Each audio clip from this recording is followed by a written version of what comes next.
Hi everyone, welcome back to my channel Gitanjali Storytime in Manipuri. Ngasidi horror, paranormal, amasung haunting gi wari oina puzare. Ado wasigi wari se Warsaw haina Indiana gi mafam amada chahi kunmari suba Jennifer Patterson ko ban pi mada thokidoine. Jennifer se ma 2008 ki swai sida ma gi mayum single family house ko apartment go manataba adu ma magi sagon ani masulai adagi hui ani masulai ada mana yumje magi sagon duga laiba yana ba yam chau ba haita ne barn gumba laiba ya ba ta ying biyo na magi parents da mana request tawre adagi magi parents sing se mafam kai kai dum yum kai kai lam yeng ba hawrapada nupa ma ga wari sana ba phange ada nupa sina harise magi mayum se 5 acre gi property ne aduga barn amasu yawi habadi sagon gi smapam thamba ya ba san nge lai loiba ya ba ade thamba ya ba barn amalai adu moigi mai mapa se hujiki yum se mai mapa da belong to bane adu mai mapa do lai khaidi lai gidre sahim phare adu duna noina interested oragadi ai adum kanu realtor atopa yawdi kanu haitare ne khuthang ani sudana adum loisinaraga adum yon ge noi interested odi haibiro ai dum logen haibasida Jennifer gi mapasina potentially am ui sigi barns da adaida mana phare dodi ai gi sanupi da Jennifer da amtang hai gi na haraga mapasina Jennifer sida inform tawre this mina barn am chawdi chawi duga lam 5 acre duga size of house duga hairadi maman si amna cheap ti oi nang ning maman si am honge nang ning bra khot bra barn jam thina chawba ma lei ko le tawsida Jennifer se atopa ma se kuira bani ko thira ko mafam se di mai sagon ga se thamba ya ba dagi mai hui ga se ko chen chen dana leiba ya ba du ko mai yang pasida mana dmaina mapa na pau pira pasida mas excited oraga ma phadu di ai mafam se yenge ana mas lae laaga mana yum sida yeng basida masagi yum se koi cha kano two bedroom ne adagi yamna all thai kano gi haitare ne kari moi wood walk lai bedu ma siam pamjare yum dogi adagi maning da bana chawma adagi di pukhi pa macha amaga aduga changpham dana ga yam thina cute oiba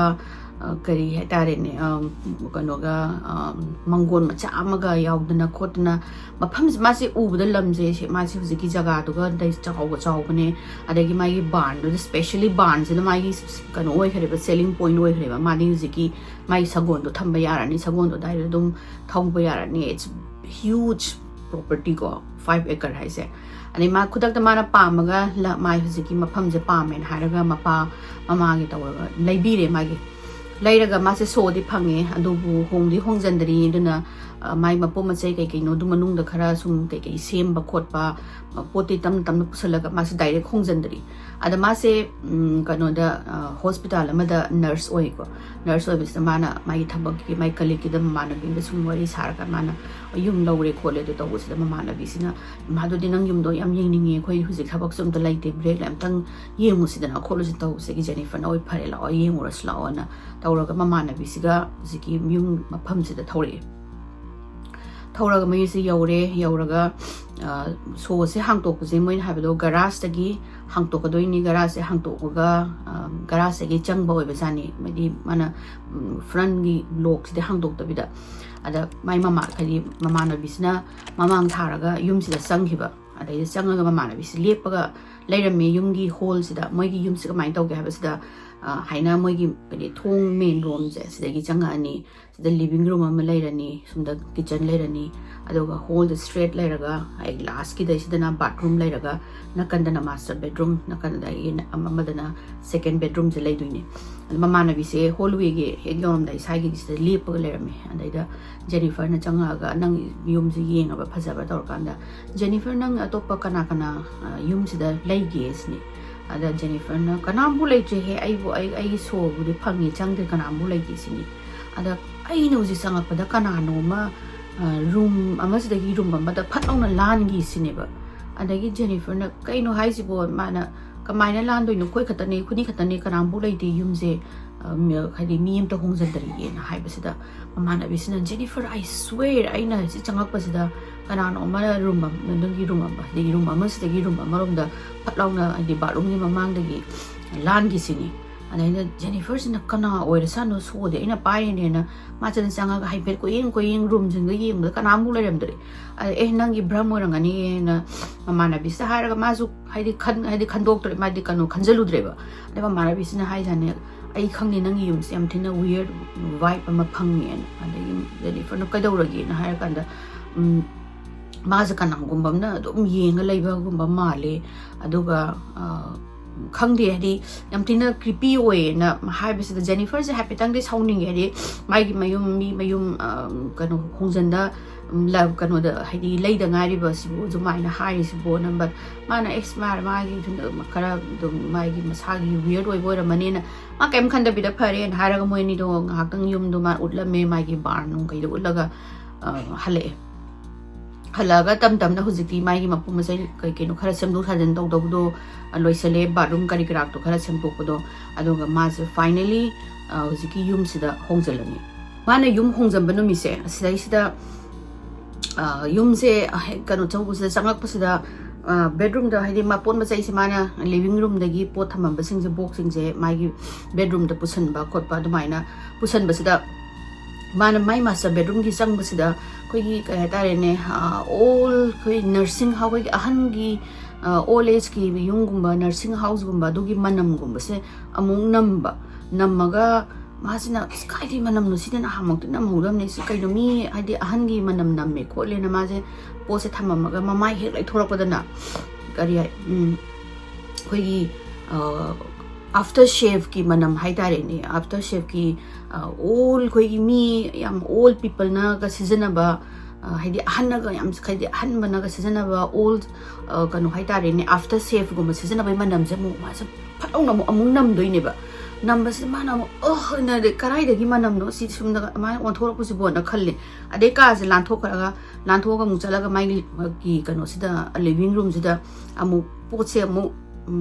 amamu haina thangkat laga mamai amu smaina lai thora pasida amu ngasai gi all spice kanu gi ngasai gi all spice kai tare amman ba haiga dra we after shave gi manam je mu banglo lak pase ma jina kaino ne aina sida jekta changak pare nam da ne kamai nam mi no na adagi mu du mu jigi poto dum tor pura sanga mai gi bedroom to mu sanga ga amu ngasai gi kanu all how kai ga tare ne all people house ki ga de han aga lai ba nursing home gi type da han gi manam nam blo ma kari manam no tori si bona adagi mamai mo phat lai thor ga amu hujigi after shave ki ka to gi manam ko e khara nam thi boi to je mu mai mana ton si da mu palok nong la pa ana ma sam khalik kari no aina sidaida mu haidi pose usan baga na manam me thola ko na manam me aina mai lai thorop ga manam me ma sinu mi to di weird oi bugo haidi as if kanano ma mai gi maninda inaraga mana mai maninda lepa leraga mana ga poto par ma mai khaina lai thorop da thengaina bagi type ne ba bagi after shave ki all after shave taiba mi ama mai maninda lak pai type la khalle ado ma sinu mi chida budi manam do kano to ma kaya hena su to saludre do na mai sida koi gi central candle gumba ke keno kha thadoga numi tu budi kem tawde ahamba da di mai gi mayum sida activity se heta bang long na tawde ko tapna hadi kari haitare ahamba gi smaina paranormal gumba ke kaina traga strange occurrence se yam tapna tawramme ada magi mayum se smaina manam khaga namba khotpa sibudi dum leire adu mana kaya hena hadi khanjalu dabanina adum maji kautho e nongmadi mana thabak halapasida magi mayum hadi mayum da changakpasida koi mi khara wari sanabagi makhon tai ko murung sonaba koi whisper gi type da natraga kanano ma hadi mi wari am kai mi ahum mari ga changa wari sanabai makhon sa taba ada ma sing kapitang kanon kanano wari sanari sibona adagi ma sina pa changa mai ka se thung no lonsalaga magi ka do ko ying kanambu ti laram da ba ade mana karai de wari sanaba kono tari jano ai neighbor to this I want some lapi di ekar manga ki property ai je neighbor to di lap na lai ni adu mas kana no wari sana isi bona ade mai gi radio tha mai di radio lai basu nate adu mu ma sa mu yenge basement da mu mai gi basement am su yawi basement da mu yenge makhon am ta de ade gi tv hare tv du zo off tawra ga lai adai man kari no ne tawraga ngahalaga mung sona ba tokre adai ma se chaksa dana kotna tawraga phabung da changa phabung da tummingai sida magi master gi room gi opposite gi room sida sida gi mu mi wari sana bai makon amung tarakpa mung adi wari se fazana conversation tawraga lai pase doga kari hari no haibadi Jennifer na fazana tadaba but they were definitely having a conversation ada Jennifer sina kabulaga karai dagi makon kana no wari sana ri sigona mase adi kano tawraga mai kano dai thogle ka dai tholaga sumna kangi kano se second room je sigidai se mana kong spine taw tabisda mung so de sum taba aduga exactly adagi ka dagi tholak par haiba suma se adu su point of ngam de adagi mana thong je hojiki kano gi mai room gi thong gi handle je hangto ga phalong hangto sida conversation je khanglep dep khariba do ga kaim buk to gidri adai ma se matha sari ni karai dai makhon oirap sano na dai ma ga tv ga on to thamma bra nang ma se mu hojiki ka re thola ga mai living room je sang ma sida mai tv du su dum off lai ra me dagi de loi hai de everything was like nungdang mana tumam dai sangam dai gi mai muthalam ba thong thing lam ba do maina tawraga leram ba dagi ma se gyanam di tadre but do maina conversation to se on many occasion mangon da do maina dum thing nei adai ma se sanga ga mai do hadi dum di karai nei makhonu su khangdare source su thi phangdamina ado mai phabung da changa ga ma se dagi phabung se dum lock tawraga thana dum lock tawra tum bi se dum haina ba gi mana dum lock tawra ma se dum tungre no mana ma se kon phinga ga laiba chakhum da kon phinga lai ngai sida koi radio da ma man ba thaina gi isai ka all moi country music ki makhon ma tarakpa dai ma se kon phinga ma dagi satlong na lepa ga karai dagi makhono na ma se koi ti hai koi in koi yengi ada mana karai dagi makhono mai tv da mu mus tv do di tharam de ba adagi mana ai gi ka da su radio hai di walking radio su lai banate tv jung thale karai dagi makhon se la ijano ne ma se hawlaga hai na petang makhon se karai dai la ino na tawraga makhon se definitely karai dai la ino hai badi khangdaga music ti dum play tawraga leiba adai ma se mai thongnau dum sanga ga kana gumba ma car gumba ma music la launa tharaga kano chakhibra kaina ga yeng bai lepaga ma se haidi thongnau do hang do yenga leido ne da car mata mai mamang da pass out gi leite ko te do music ti dum ta ba adai check tawraga na karai dagi la ino khangdaga ma gi bedroom da hare kano da su lairam da ba music ki khong iba source e da gi barum da su na gi kano tong da ba lai da ba ma gi kitchen da zu kai ma ji ma kai di makong karai dai makon no ma bona tra ga ma na khalisna moi neighbor lom da gi ga la na ga music ang ba ga thagal ai bra doi su ma ai je na moi gi yum manung da khong ba ma le karamai na mai gi neighbor na de do ma na de taw boin ma sa khalaga kari no ne ko yeng ma sa ko yeng ma ba su amu source moi da thi phang da ba sigi di ma je hongjan ba hapta ani ahum sura padani ko sigi moi gi strange occurrence ka ga je haurai se adamana housewarming party ma mama my friends in the kano tawni pi ne na my friends my colleagues kind of invite tawre aduga my best friend am lai best friend is mana invite taw busda the best friends na my friend am lai my boyfriend ga moi ani sulak ke ya bra moi hum lak mi na ge ya bra taw busda Jennifer na we ai ka su kai de la on taw budagi moi sing je la e la aga yum sida party taw da na music tha da na mayam si cha da na thak da na dum tawro le rame do nga sai gi magi kano haidare ne mamana bigi kano se ziki mamana bigi boyfriend haidare friend gi boyfriend se na ma se boyfriend adum harage boyfriend ina mai yum jam phajai khole du tawe taraga ma se adum explore tawro kholo haraga Jennifer ti atopa guest me am lak pasida adum busy oraga lei adoga ngahak le kanda ziki boyfriend je changaga mana Jennifer I know the wam ta hangi ba na taw busane ana Jennifer sumna kan mama na bising lang he ha ka dawrage kholage na mana har kanda nangi yum si mi atopa mayam lai kon hai Jennifer sina yeah we are having a party hai de okoi party taw ri mi and me mayam lam hai di mi tu nang nam ta u mi am lai si din sini mana nate moi sum ta mata hing de sini sisi moi mayum ni hai adu duga moi na nangje sida la handing de na harapa adai Jennifer sina come on nang you cam thaurage nang party sida you cam nang cam yang thaujalurage karai da this is my home mana si ai yum ni kainu kanana no ai le handing de haibo si ai yum ni no noi koi si am party tawri sini kholi sini kari no taw sida no man hai chani definitely they are not alive and haibadagi Jennifer sina sinu pa se ngon the prank sanaira kari no na khalaga mana come on guys mana come on man this is my house ai gi yum ne aduga mi ma'am lai si mi ma'am party tawrim ne nang yu thakpa khara henjalam dong ma len hairamaga ma je adum atopa guest amu mamana bising dugam chakhraga hujiki boyfriend sina kaim bo hairam da bida magi girlfriend je puraga adum thokare hai mona su kaim hairam dena aduga rest of the night adum halaktre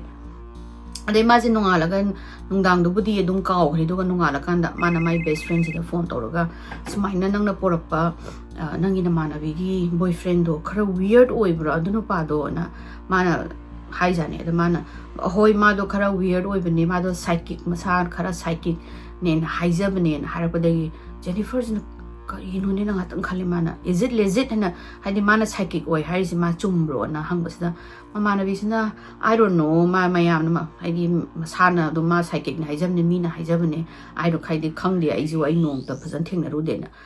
kadawrage na hangbasda Jennifer na ma ngarang nung dang no kai kai no khara strange oi wa khang ngam bas man anyway forget it ma do I want the prank to wora kanom tawramani I don't believe in hire maga ma se wari do dum lotion gare yumsida adi koi occurrence madagi strange thing singje tapna sum tawbase henjele mi wangang magi makhon taba henjelakpa adagi di makhung koi gi magi koi hallway sida kanano na chatpagi kumba makhon tarakpa adagi radio gi sound gumba tamba aduga koi gi sum kano daga mana sofa daga phamamaga khanghawdana hujiki manam aina haida ahannaga taigedaba perfume gumba haidare ne after shave perfume gumba manam ga namaga du phaminga daga namaga mana kaidi manam no ka tawrenga ga magi hui ani sinaga mana ka chap ko yum khataga ngangaga leibi adu gumba se tawe da mase mai mayum se minus strange occurrence ba thoi kholi ka haibse mingon da kana mo haibada ma haidok te ba ikai jaba do de minaga mase pura weirdo ne adugumba but kanu kai kai da seran turan ngangaga thajane mase mental ni kaina ga haibi ga kaina ga khanbagi su mana kanambok ta haidok tre aduga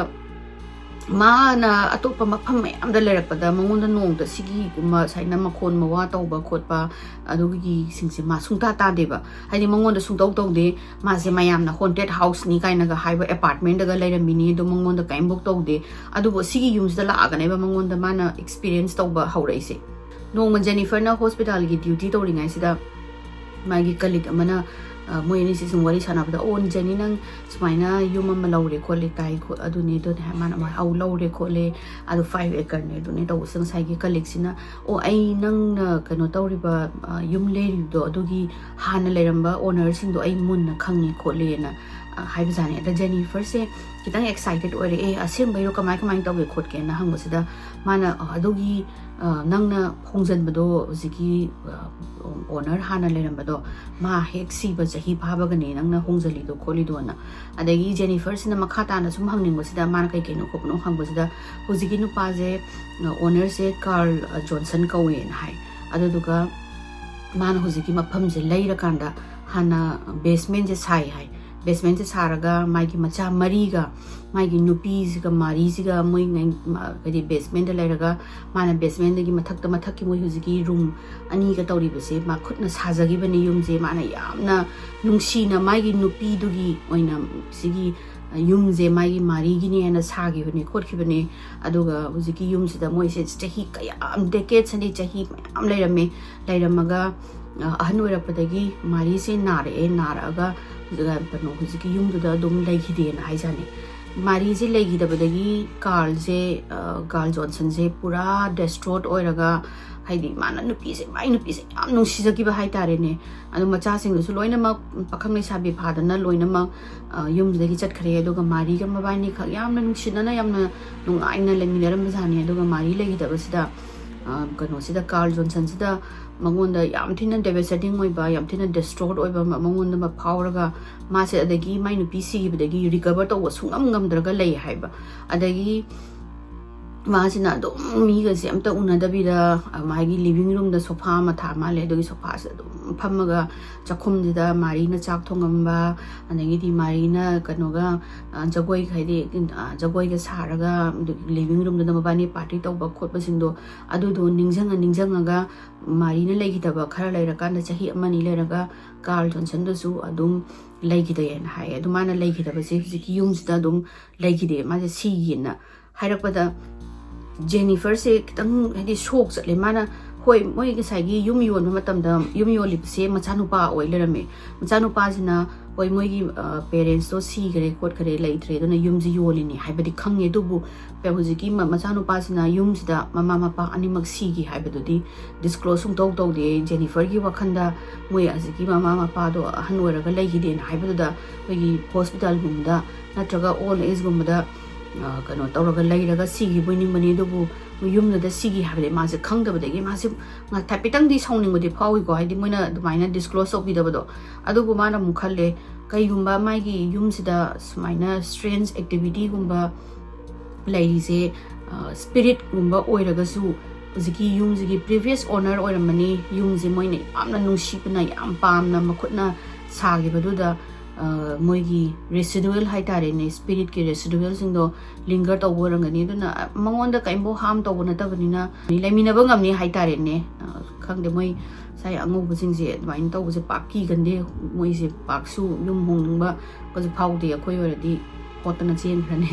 adune do mana co exist tawraga leibangam ne na khando ga ma se do mayum da hale day by day go hadi nong sum hauringai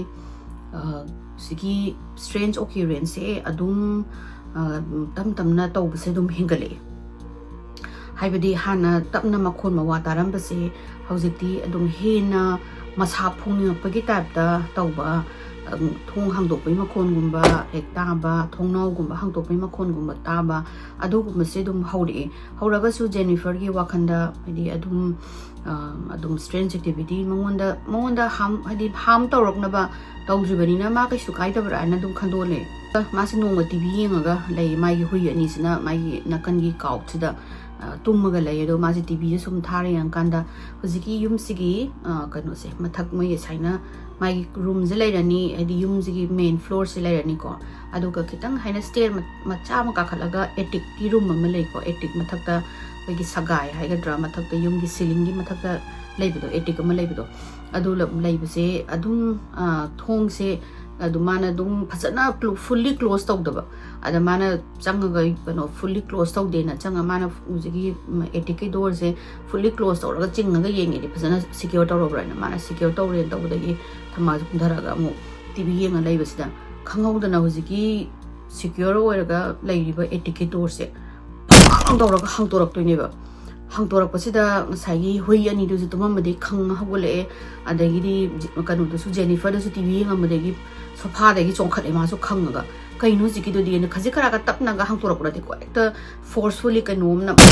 tawrakoneba aduga ekta hui ani sina hagolaga tam samga je hui jigi masang je chakpa yungaga attic door room sida chanjalaga makha gi stair sida tawraga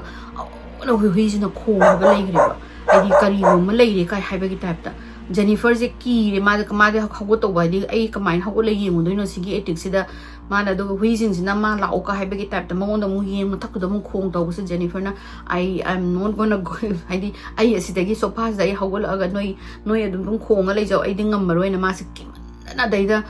hadi duna hamba physically mangon da khangan ba khotlan ba je duna hamba ne hai adaga maza pana koi na ngairam jani kana kai dok hedi kari do ino kholi na mari sofa jagi di haguta bida ojiki attic room da tum yenga leibista kaim bi tarok tabi thong dum hang to le me gi hui jing do koi hedi mana ma punsi da mai hui do adu maina hedi sauraga mad oraga khong bise ampok tadri hai be num tudna hamane na hojikti spirit na ma spirit ama leire kai hai ba gi type da tamna masi kano taw hore ko hadi activities increase taw hore aggressive oiba hele ada August ki de 2008 ki August ki nongonum enama magi kano je washer dryer se kano de lei basement de lei ada basement se ta kumaga mana hadi ko exist taw gena khalam bani adubu adogi numita gi ma se ki amok hena ju ki doini ꯑꯗꯣ ꯍꯧꯖꯤꯛꯀꯤ ꯅꯨꯃꯤꯠꯁꯤꯗ ꯃꯥꯁꯦ ꯃꯈꯥꯗ ꯀꯩꯅꯣ ꯇꯧꯔꯒ ꯐꯤ ꯁꯨꯔꯒ ꯑꯗꯨꯝ ꯂꯩꯔꯤ ꯐꯤ ꯁꯨꯔꯒ ꯂꯩꯕ ꯍꯥꯏꯗꯤ ꯃꯥꯒꯤ ꯋꯥꯁ ꯗ꯭ꯔꯥꯏꯌꯔꯁꯤꯗ ꯐꯤ ꯆꯥꯞꯆꯜꯂꯒ ꯂꯩꯔꯤꯉꯩꯁꯤꯗ ꯉꯥꯏꯔꯤꯉꯩꯁꯤꯗ ꯑꯗꯨꯝ ꯃꯥꯅ ꯐꯂꯥꯡ ꯀꯩꯀꯩ ꯀꯣꯏꯌꯦꯡ ꯌꯦꯡꯕꯁꯤꯗ ꯔꯤꯁꯦꯟꯠꯂꯤ ꯍꯧꯖꯤꯛꯀꯤ ꯕꯦꯁꯃꯦꯟꯁꯦ ꯅꯣꯡ ꯆꯨꯕꯗ ꯐ꯭ꯂꯠ ꯇꯧꯈꯤꯕꯖꯥꯠꯅꯤ ꯑꯗꯨꯗꯨꯅ ꯄꯦꯟꯠꯀꯨꯝꯕ ꯂꯩꯕ ꯈꯣꯠꯄꯁꯦ ꯂꯣꯏꯅꯃꯛ ꯃꯀꯨ ꯍꯨꯔꯒ ꯂꯩꯕꯗ ꯑꯩꯈꯣꯏꯒꯤ ꯏꯁꯤꯡꯅ ꯆꯣꯠꯄꯒꯤ ꯄꯠꯄꯣꯏ ꯀꯔꯤꯕꯣꯏ ꯀꯣꯛꯐꯥꯏ ꯀꯥꯕꯣꯏ ꯂꯩꯕꯁꯤꯗ ꯃꯥꯅ ꯉꯁꯥꯏꯒꯤ ꯀꯩꯅꯣꯁꯦ ꯄꯦꯟꯁꯦ ꯑꯗꯨꯝ ꯍꯥꯏꯅ ꯁꯦꯒꯥꯏꯔꯒ ꯐꯤ ꯁꯨꯕ ꯉꯥꯏꯕ ꯑꯣꯏꯅ ꯍꯥꯏꯅ ꯁꯦꯒꯥꯏꯔꯒ ꯃꯊꯪ ꯄꯦꯟꯇꯣ ꯂꯣꯏꯅ ꯄꯠꯂꯦ ꯑꯃ ꯄꯦꯟꯠ ꯑꯃꯃꯨꯛ ꯇꯩꯗ ꯌꯥꯔꯔꯣꯏꯅ ꯁꯦꯒꯥꯏꯔ ꯂꯩꯔꯤꯉꯩꯁꯤꯗ ꯃꯥꯒꯤ ꯃꯅꯤꯡꯁꯤꯗ ꯀꯅꯥꯒꯨꯝꯕ ꯑꯃꯅ ꯂꯦꯞꯄꯒꯤ ꯃꯉꯣꯟꯗ ꯁꯥꯎꯝ ꯑꯃ ꯐꯪꯉꯦꯕ ꯐꯪꯕꯗꯒꯤ ꯃꯥꯁꯤꯅ ꯁꯨꯃꯥꯏꯅ ꯀꯔꯤꯅꯣꯅꯦꯅ ꯀꯩꯅꯣ ꯇꯧꯕꯖꯥꯠꯅꯤ ꯁꯨꯃꯥꯏꯅ ꯀꯣꯏꯌꯦꯡ ꯌꯦꯡꯕꯁꯤꯗ ꯉꯁꯥꯏꯒꯤ ꯋꯥꯁꯔ ꯗ꯭ꯔꯥꯏꯌꯔꯒꯤ ꯃꯈꯣꯟꯗꯤ ꯑꯗꯨꯝ ꯀꯩꯅꯣ ꯇꯧ ꯐꯤ ꯁꯨꯕꯒꯤ ꯎꯪꯕꯒꯤ ꯃꯈꯣꯟꯗꯤ ꯑꯗꯨꯝ ꯇꯥꯕ ꯀꯔꯤꯅꯣꯅꯦꯅ ꯃꯥꯁꯦ ꯁꯨꯃꯥꯏꯅ ꯍꯥꯏꯐꯦꯠꯇꯪ ꯌꯦꯡꯉꯝꯕꯗ ꯀꯔꯤꯝꯐꯥꯎ ꯎꯗꯕꯁꯤꯗ ꯃꯥꯅ ꯑꯩꯒꯤꯁꯦ ꯋꯥꯈꯜ ꯑꯣꯏꯔ ꯃꯥꯜꯂꯤꯗ ꯍꯥꯏꯅ ꯑꯃꯨꯛ ꯄꯦꯟꯁꯦ ꯄꯥꯏꯒꯦ ꯇꯧꯕꯁꯤda ꯁꯨꯃꯥꯏꯅ ꯂꯥꯎꯔꯛꯄꯗꯒꯤ ꯃꯥꯁꯦ ꯈꯪꯉꯒ ꯀꯩꯅꯣ ꯍꯧꯖꯤꯛꯀꯤꯗꯨꯕꯨ ꯃꯥꯅ ꯀꯩꯅꯣꯁꯤꯕꯨ ꯍꯥꯏꯗꯤ ꯌꯥꯝ ꯁꯥꯎꯅꯅꯤꯀꯣ ꯂꯥꯎꯔꯛꯏꯁꯦ ꯀꯩꯅꯣ ꯍꯧꯖꯤꯛꯀꯤꯗꯨꯕꯨ ꯃꯥꯅ ꯀꯅꯥꯅꯣꯅ ꯍꯥꯏ ꯃꯥꯁꯦ ꯃꯅꯤꯡꯁꯦ ꯄꯨꯔꯥ ꯍꯥꯏꯅ ꯑꯣꯟꯊꯣꯛꯑꯒ ꯀꯣꯏꯌꯦꯡ ꯌꯦꯡꯕꯁꯤꯗ ꯀꯩꯝꯐꯥꯎ ꯂꯩꯔꯝꯗ꯭ꯔꯦ ꯑꯗꯩ ꯃꯥꯅ ꯑꯩ ꯍꯧꯖꯤꯛꯀꯤꯗꯨꯕꯨ ꯋꯥꯈꯜ ꯑꯣꯏꯔꯖꯥꯠꯂꯥꯅ ꯃꯥꯁꯦ ꯑꯃꯨꯛ ꯑꯩꯗꯤ ꯑꯩꯗꯤ ꯋꯥꯈꯜ ꯑꯣꯏꯔꯝꯗꯧ ꯃꯥꯜꯂꯤꯗꯅ ꯃꯥ ꯃꯊꯟꯗ ꯅꯤ ꯂꯩꯔꯤꯁꯦ ꯀꯅꯥꯅꯕꯨ ꯂꯥꯎꯔꯛꯇꯣꯏꯅꯣꯅ ꯑꯃꯨꯛ ꯄꯦꯟꯁꯦ ꯑꯃꯨꯛ ꯁꯦꯒꯥꯏꯒꯦꯅ ꯍꯥꯏꯅ ꯆꯤꯡꯕ ꯍꯧꯔꯛꯄꯁꯤꯗ ꯍꯟꯗꯛ ꯁꯥꯎꯅ ꯑꯃꯨꯛ ꯀꯟꯅ ꯃꯥꯏ ꯃꯅꯥꯀꯣꯡꯒꯤ ꯃꯅꯥ ꯑꯁꯥꯏꯁꯤꯗ ꯇꯧꯔꯒ ꯂꯥꯎꯔꯛꯄꯗꯨꯅꯦꯕ ꯑꯗꯒꯤ ꯖꯦꯅꯤꯐꯔꯁꯦ ꯈꯪꯉꯒ ꯉꯁꯥꯏꯒꯤ ꯐꯂꯥꯡꯁꯤꯗꯒꯤ ꯆꯣꯡꯊꯣꯛꯑꯒ ꯃꯥꯁꯦ ꯀꯤꯃꯟꯗꯅ ꯕꯦꯁꯃꯦꯟꯒꯤ ꯁ꯭ꯇꯦꯌꯔ ꯉꯁꯥꯏꯒꯤ ꯀꯥꯈꯠꯐꯝꯁꯦ ꯁꯤꯗꯩꯁꯤꯗ ꯆꯦꯟꯕꯁꯤꯗ ꯃꯥꯅ ꯍꯦꯛ ꯃꯥꯒꯤ ꯁ꯭ꯇꯦꯞ ꯑꯃ ꯇꯧꯔꯛꯄꯁꯦ ꯃꯥꯒꯤ ꯃꯈꯣꯡꯁꯦ ꯁꯤ ꯃꯥꯒꯤ ꯀꯩꯅꯣꯁꯦ ꯈꯨꯖꯦꯡꯁꯤꯗ ꯃꯈꯨꯠ ꯑꯃꯅ ꯄꯥꯏꯔꯛꯇꯣꯏꯅꯤ ꯄꯥꯏꯔꯒ ꯃꯥꯁꯦ ꯆꯤꯡꯕꯖꯥꯠꯅꯤ ꯆꯤꯡꯉꯒ ꯖꯦꯅꯤꯐꯔꯁꯦ ꯀꯣꯝꯅ ꯉꯁꯥꯏꯅ ꯍꯥꯏꯗꯤ ꯀꯩꯅꯣ ꯇꯧꯋꯦꯕ ꯇꯥꯁꯜꯂꯒ ꯃꯥꯅ ꯍꯥꯏꯕꯗꯣ ꯂꯤꯇꯔꯦꯂꯤ ꯃꯈꯨꯠ ꯑꯃꯅ ꯏꯪ ꯂꯥꯎꯕ ꯍꯥꯏꯗꯤ ꯏꯪꯇ꯭ꯔꯤꯛ ꯏꯪꯕ ꯃꯈꯨꯠ ꯑꯃꯅ ꯃꯥꯒꯤ ꯑꯦꯡꯀꯜꯁꯤꯗ ꯔꯦꯞ ꯇꯧꯔꯛꯑꯦ ꯁꯤꯅꯤ ꯔꯦꯞ ꯇꯧꯔꯛꯄꯗꯒꯤ ꯃꯥꯁꯤꯅ ꯈꯪꯕꯣꯏ ꯂꯥꯛꯄꯣꯏ ꯍꯦꯛꯇ ꯀꯥꯎꯕꯣꯏ ꯊꯤꯟꯕꯣꯏ ꯇꯧꯔꯒ ꯅꯥꯟꯊꯣꯛꯄ ꯉꯝꯃꯒ ꯃꯥꯁꯤ ꯕꯦꯁꯃꯦꯟꯗꯒꯤ ꯆꯦꯟꯈꯠꯂꯛꯑꯒ ꯃꯥꯒꯤ ꯂꯤꯚꯤꯡ ꯔꯨꯝꯁꯤꯗ ꯃꯥꯁꯤ ꯍꯥꯏꯗꯤ ꯇꯨꯁꯜꯂꯒ ꯁꯣꯐꯥꯒꯤ ꯃꯅꯥꯛꯁꯦ ꯃꯥꯁꯦ ꯃꯤꯍꯨꯟꯁꯦ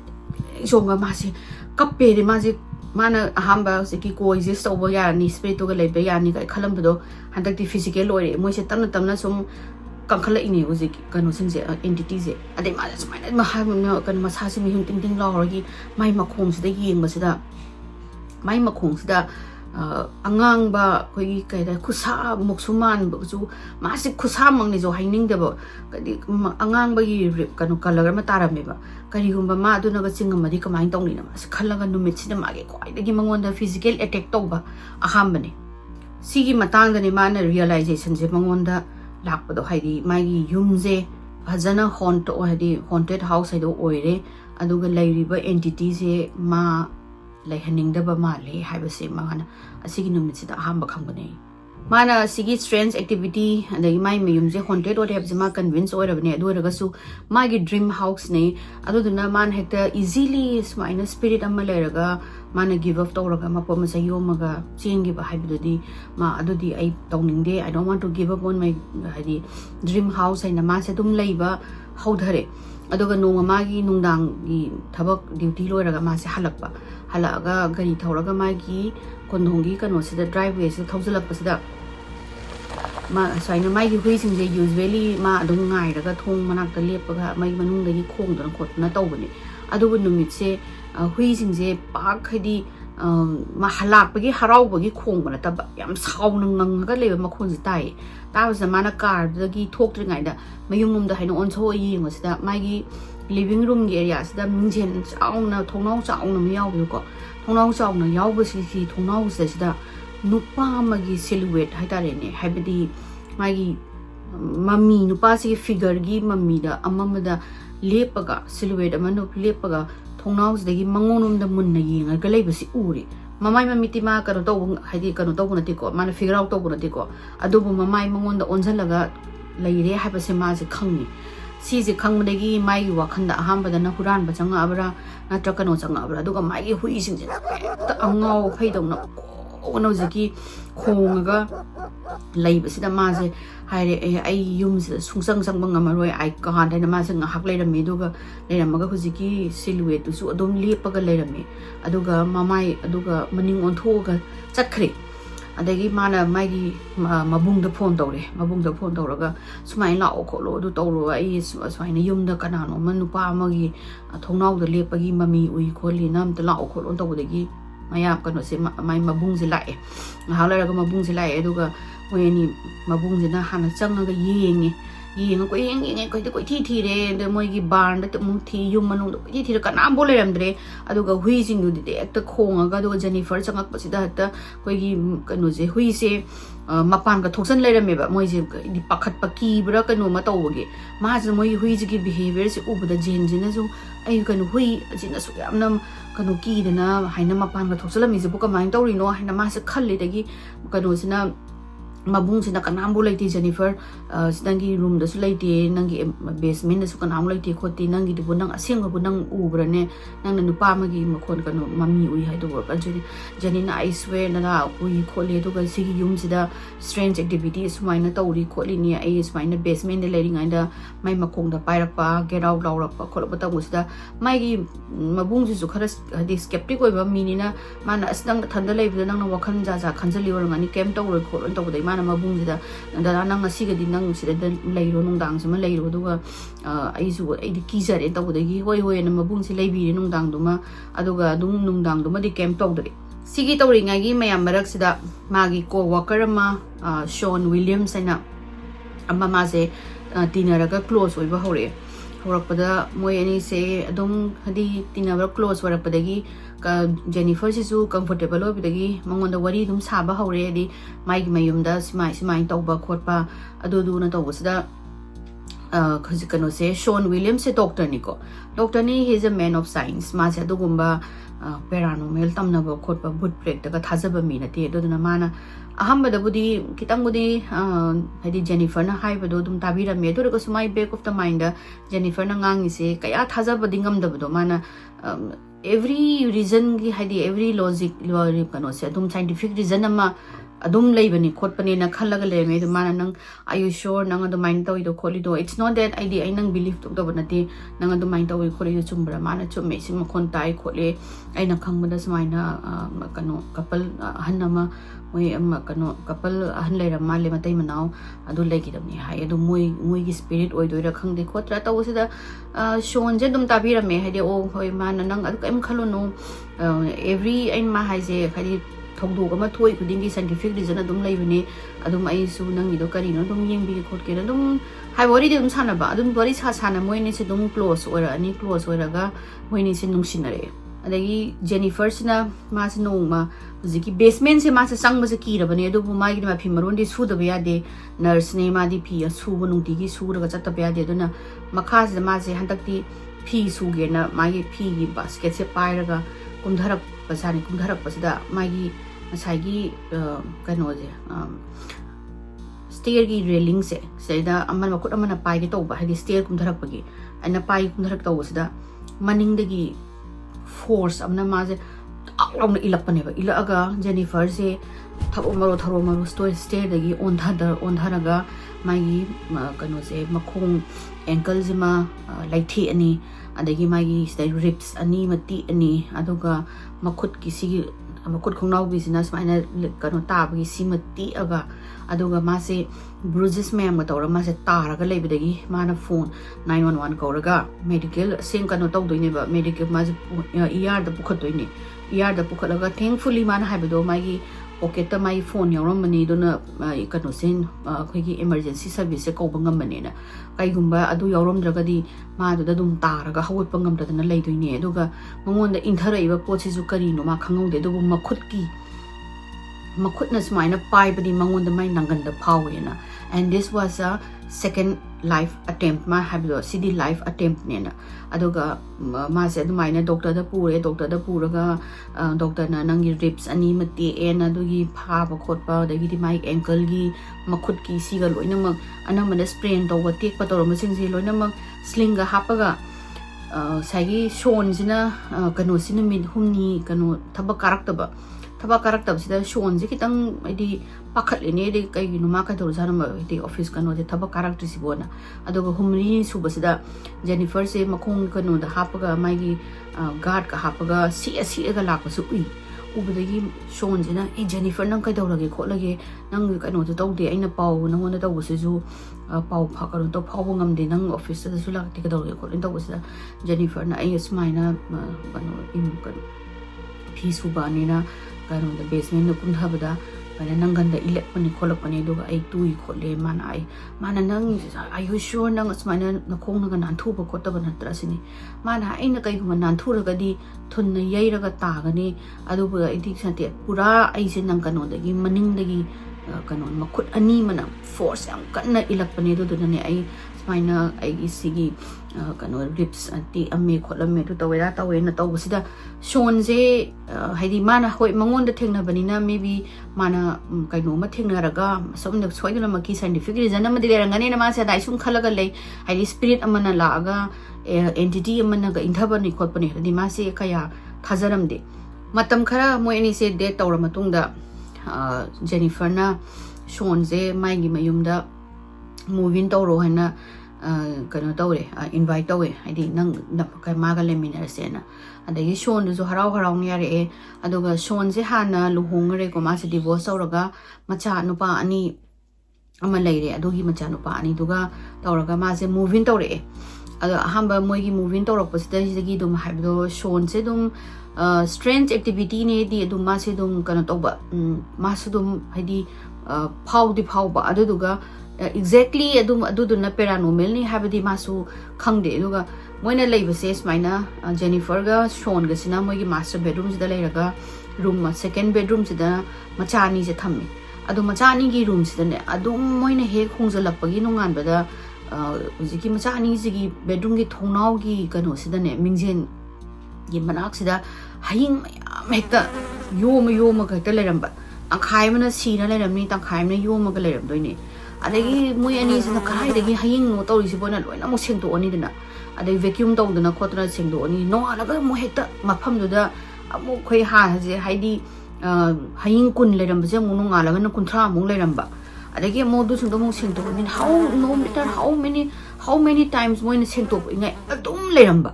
moi se karai dagi kanu je haying je anam nam thiba natragana chemical moina pamba smell gumba natraga kari no apum marak laiba orangane na kasma moi jina loi phadi thokai di sidu oga yenga bane du bu kai mu lai roi ba duga adum haying je de tum leramba haying je te leramba adagi moi singje kanu je shon je matha sare ne de karai dagi haying no sipu sikan tori sipu na dagi moina haying gi spray kap kani da am taw gani khot kani nunga lagai to lakhada hekta mo ji loi sire na mu loina mu vacuum tawramani nongalaga mukta lerambi se saisum adum it was happening frequently huziki daina zum tawraga adum maina dum tawraga lei ado sigi fly sing ji ju ahamba Jennifer mathanda leiringai da tawram banateba Jennifer kano sina shon jana he khongjalapdagi ne ba hauraise hujik se December gi 2008 se yaure December matam se ningthamda ni unju tai adubu haying sidi khitang masing handharaga su adum haying di leram maning thamda sta anam moi da yam phamjing na haying jam da uba phangmanate adubu moi gi yu angjege angang jina leiriba kas da di adum haying je adum leidrok adum leiram doine ba haidi masing du budi handaraga su kalen degi ada nongma sinus kan towe sauce kano snowstorm tawagi mayam sinje loina magyum da thabuk sana da bagi khota bai leiba sida Jennifer ga degi di Sean du ne tawraga moi ni je TV yenga ga lei mai hui sinduga macha je muri tumba changare ada yengai sida moi gi hallway se sida closet am lei closet sida sida kaimbo leite ahang bani andu du da moina du da air mattress ama thupaga thammi ko manung da ada thaina sum cinema se yengai sida khangau da na ziki hallway gi closet ki thong je aina pang long hang thorok tu ne ba hang tora aga air mattress se paithorak doine paithoraga kayam na forcefully paithorak ke habsida paithoraga sigi room sigi nakan sida leiba room ko hallway je dum khara chakaura leini hallway gi mai nakan sida paitho taraga khara taiba si taba sida Sean ga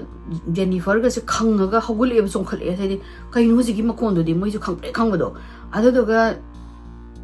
hui ani sin ta u ji ka no si da always da onjala ga mo khong ba hogri ne ada gi Jennifer se na ki da ma di ka no se Sean gi sai gi ma khu chi da nap pa ga sai ta ga lai this is the first time hai Sean hai ba do first time ni mangon da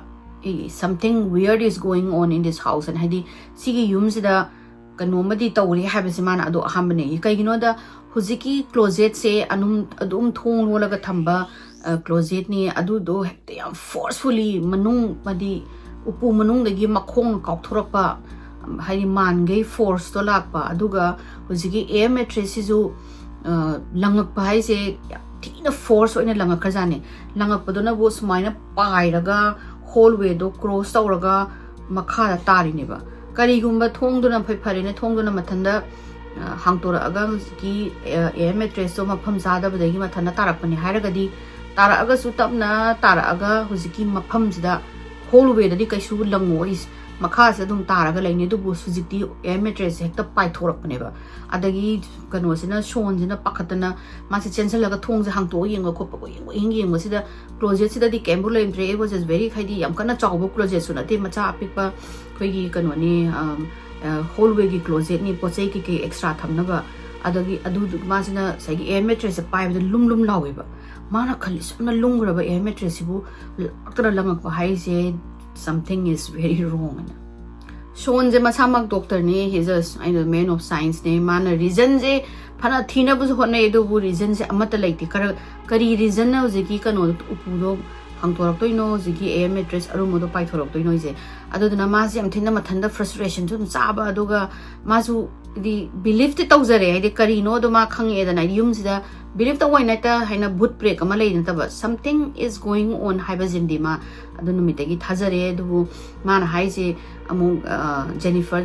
there must be a reason behind it I reason do I thi ge sini Jen hai je why don't you believe till now on haiba sida Sean da di physically malicious oiba mangon da di attack torapunate anamba kono je uziki laiba entity gi anger je anamba Jennifer rom do oina mag loina mag ka tawri khoi